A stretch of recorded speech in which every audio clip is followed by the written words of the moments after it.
In this video, we're going to take a deep dive into an HTML and CSS code for a clock object and a cute cat animation.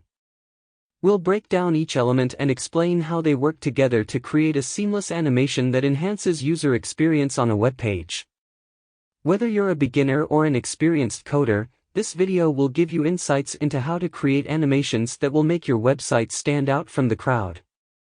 So, let's get started. The code begins with a div element with the class clock.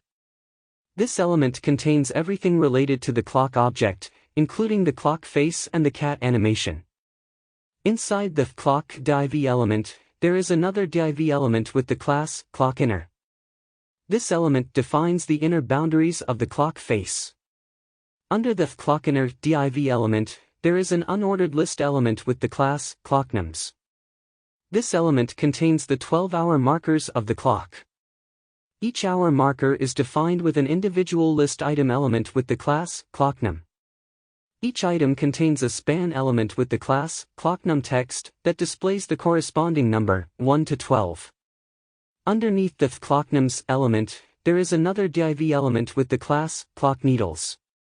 This element contains the 3 needles of the clock, hour, minute, and second. Each needle is defined with its own div element with the class clockNeedle, followed by an additional class to specify the type of needle, hour, min, or sec.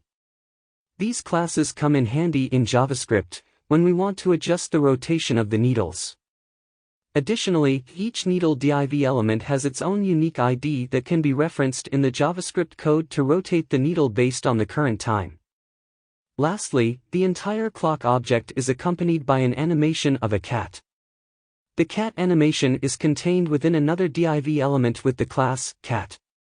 The cat div element houses several other div elements that make up the different parts of the cat animation. For instance, there are div elements for the cat's ears, whiskers, face, eyes, nose, mouth, hands, legs and tail.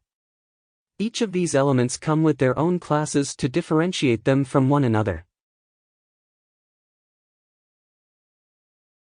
The first section of the code applies a borderbox sizing property to all elements on the page. This means that any padding and borders specified for an element will be included within its overall width and height. The next section defines the font size for the HTML element. It's set to 10 VW, meaning that it will be relative to the viewport width of the device the page is being displayed on. There's also a media query that applies a font size of 200% to the HTML element when the screen width is larger than 500 pixels.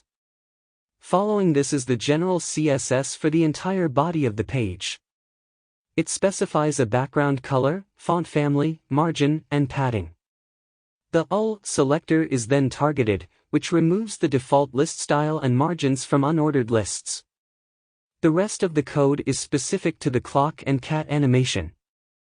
Starting with the .clock selector, it centers the entire clock object on the page using absolute positioning and a translate transform property. The height and width of the clock are fixed at 6 and are enclosed within a circular border defined by the .clockInner selector, which also sets the circle's background color and border properties. Next, the selectors .clockNums and .clockNum define the markers on the clock face and each individual hour marker respectively. These elements are positioned within the clock circle using absolute positioning, and the rotation for each marker is set within the .clockNum hour number and .clockNumText hour number selectors. The .clockNeedles selector positions and styles the hour, minute, and second needles within the clock circle. The .clockNeedle selectors define the basic styling for the needles themselves, and the .clockNeedle hour/min/sec selectors specify the unique properties for each needle. The .cat selector is for the cat animation, and sets the positioning and dimensions of the animation. The cat's main face is defined by the .catFace selector, which sets the overall dimensions and properties of the cat's face. The different sections and details of the cat's face are defined by individual selectors, such as .catEye and .catNose. The cat's facial features, including its eyes and whiskers, are animated using the CSS blink animation defined at the bottom of the code. This animation is applied to the .blink class, and causes an element to visibly blink by adjusting its height. Overall, this CSS code plays a crucial role in creating the clock and cat animation, and sets up the positioning, dimensions, and detailed visual properties of each element.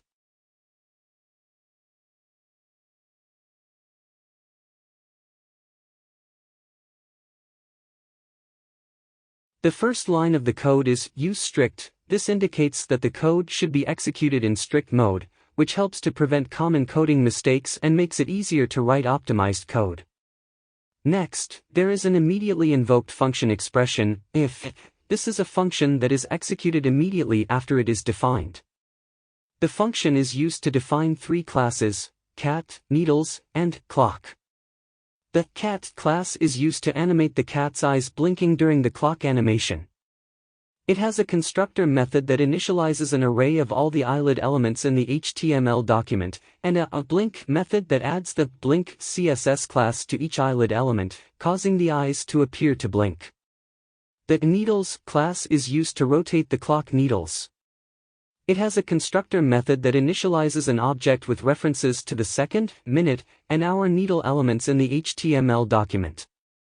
It also has a rotate method that takes an object with degrees of rotation for each needle, and applies those rotations to the corresponding needle elements using the CSS transform property. The increment variable is an object that contains the degree increments that each needle needs to rotate for every unit of time. For example, the second needle needs to rotate 360 degrees for every 60 seconds.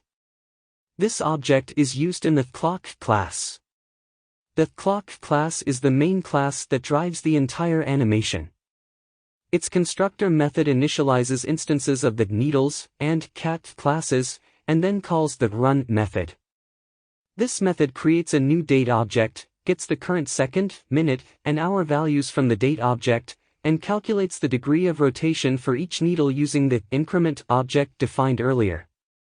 It then calls the blink method on the cat instance to animate the cat's eyes blinking, and the rotate method on the needles instance to rotate the needles. Finally, it uses the request animation frame method to call the run method again, creating a continuous animation loop. The last line of the code instantiates a new instance of the clock class, initializing the entire animation and beginning the clock and cat animation. Overall, this JavaScript code works in conjunction with the CSS code that defines the appearance of the clock and cat animation, and defines the logic for calculating the degree of rotation for each needle and animating the cat's eyes. Thanks for watching. If you enjoyed this video, please don't forget to give it a thumbs up and subscribe to our channel for more content like this.